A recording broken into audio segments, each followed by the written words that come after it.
हाजी साहब काबा रल के शाबाश रल के मारो बड़ी मेहरबानी काबा हाजी मैंने नहा काबा विलादत गाली है सुना मेरा बुद्ध काबा विलादत गाली अली है विलादत अली है जय मानी तेरी जिस तरफ झुकती है हर रोज पेशानी तेरी दुश्मनी कभी कहे नदानी तेरी उस तरफ सजदा न कर देखे मुसलमानी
इन बच्चों की ज़बान में मज़ीद तासीर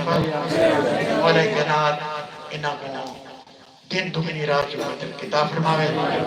बड़ा सोना इस्तकबाल किते ने मैं थोड़ा भला भला के शुक्र अदा करे ना मौला के नाम तो में जश्न सुनान दी इन्हें जश्न मनावन तो किताब फरमावे मौला थोड़े घर तेरा अंतर मंजूर फरमावे जीता जीता मौला दा अलम तेरे तेरे घर में है मौला के नाम हमेशा इताअत के हमारा घर आते अलम का साया चौदह मासूमात इज़्ज़त दवा से अल्लाह आप ही रूह की दवा से मोहम्मद पाक